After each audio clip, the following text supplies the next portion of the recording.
In this video, I'm going to talk about how I became the Mopar fan that I am today. So stay tuned.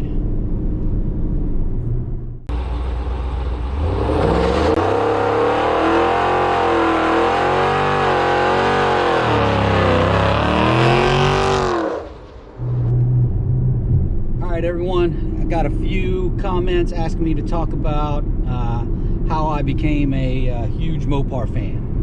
Well, let's go way back. So way back when Ford did the throwback to the Mustang, I was like, man, that's the car I want. I want me a Mustang. I wasn't a Ford guy, wasn't a Dodge guy, wasn't a Chevy guy. I just liked the look of the Mustang. So from there I was like, man, that car is cool.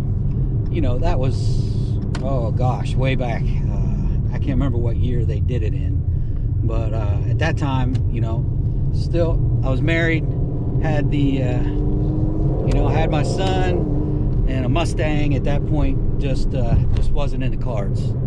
At that time we had a Chevy Trailblazer. So yeah, sports car. Just at that time, one, it wasn't financially possible, and two, wasn't in the cards for a family-oriented vehicle.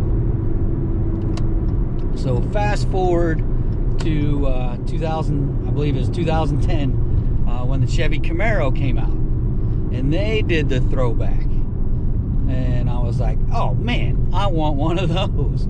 I want me a Chevy Camaro. And because I had the Trailblazer and loved the Trailblazer, I'm like, okay, yeah, I should love the Camaro too. And again, still wasn't quite in the cards for me to get that Camaro.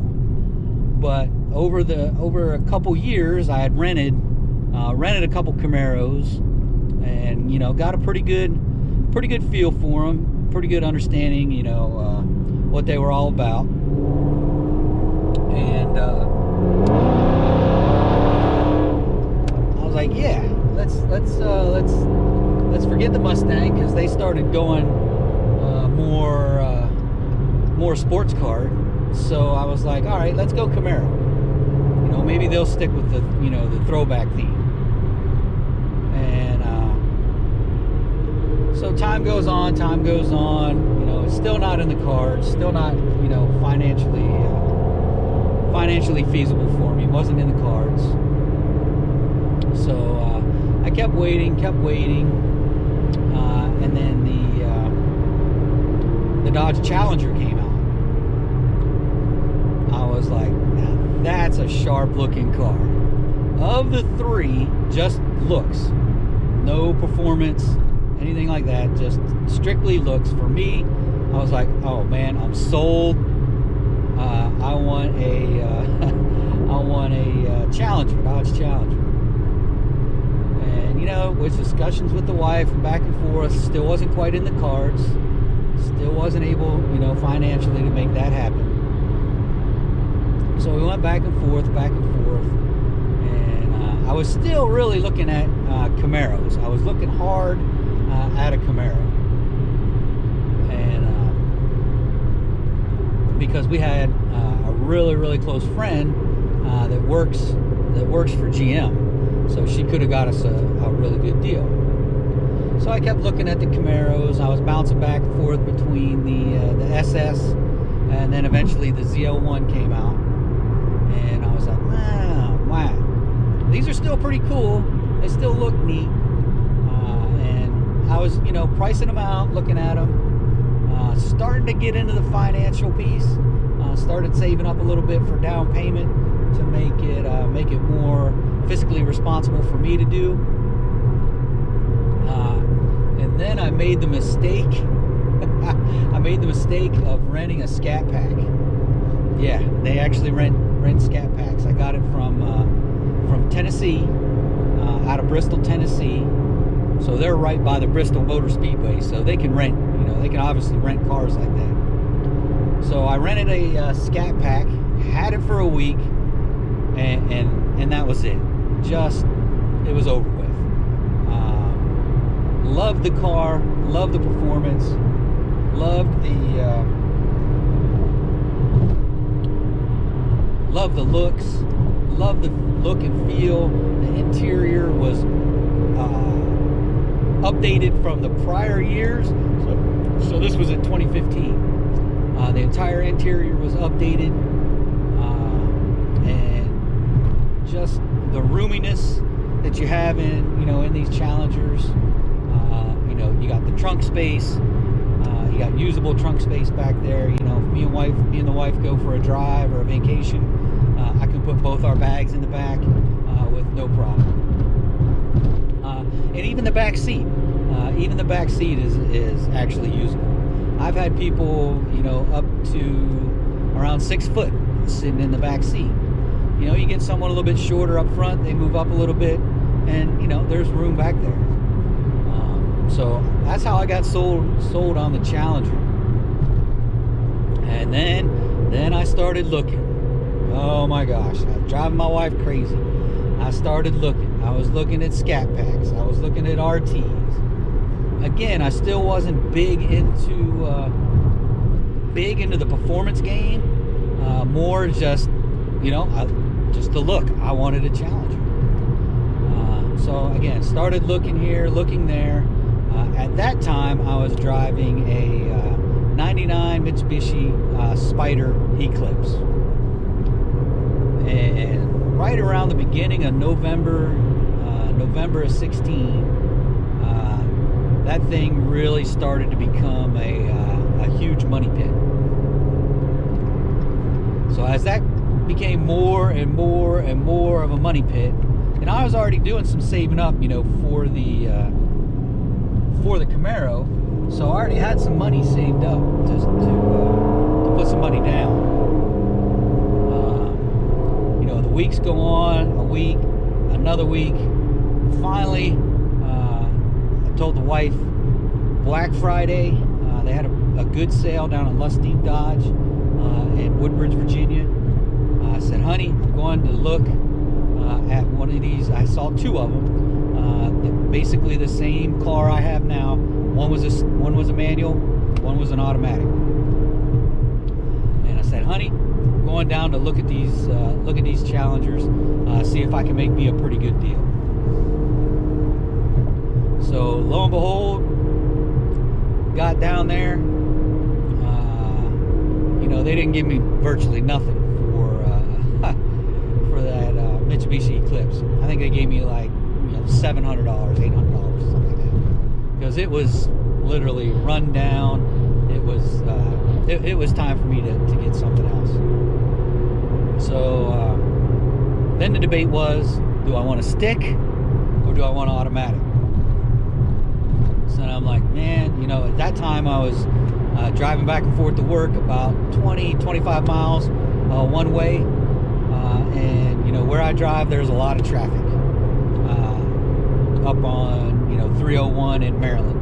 Between 301 and 32 in Maryland, there's just a lot of traffic. And I'm like, if I'm going to daily drive this thing, because it is still my daily driver, if I'm going to daily drive this thing, you know what, I might as well just go ahead and buy the automatic. And I'm so glad I did. So glad I did. Just from, as I got into the performance aspect, so glad I got the automatic. If this just would have been, like a weekend car for me to drive around, I definitely, no doubt, would have got the stick car for sure. So again, still, I'm not in the performance scene yet. I'm not even in the car show scene. So the wife goes on a little vacation with her sister. They take one every year or every couple years. So she's out on vacation, and I'm just piddling around, and I see this ad for a all Mopar car meet at Mason-Dixon Raceway. So all right, I go, and I'm just gonna go look at the cars. Wasn't gonna participate or anything like that. So I park the car outside, and I go around to that first show, and I see people showing off not only the older cars, but also the new Challengers and the Chargers as well. And I'm like, all right, maybe I can, you know, I can get into this, walk around, talk to people, and, you know, things like that. So obviously from the car show scene, it went into now the performance scene. So as I went to car shows and seeing what other people were doing with their Challengers, you know, from a kind of performance perspective, I was like, yeah, that sounds pretty cool. You know, starting with exhausts and, you know, the PCM and tuning and all of that. At that time, it was all discussion. I wasn't doing anything performance-wise. Eventually, that evil thing, YouTube, I started getting on YouTube and doing a lot of research on performance mods for the 5.7. And I'm like, oh, okay. That's when I found, you know, channels like RT Life.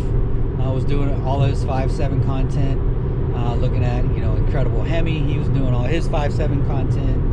Frostbite Ram, I was looking at all of his content, and, you know, just basically going down the line. And that's how I got to become a gearhead and a Dodge Challenger fan.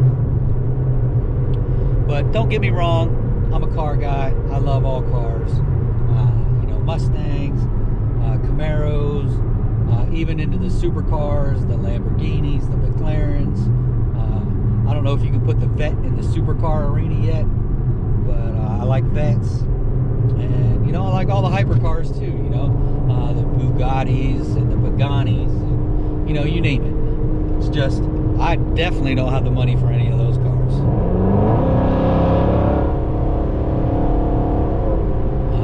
So that's why, you know, that's how I got my Challenger, how I got in my Challenger, and that's how I got into the performance game, and been racing ever since.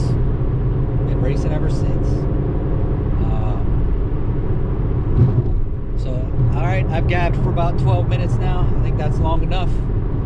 If you have any questions, you know, hit me up on Instagram. Put it in the comments down below. I always try and answer all of the comments I get.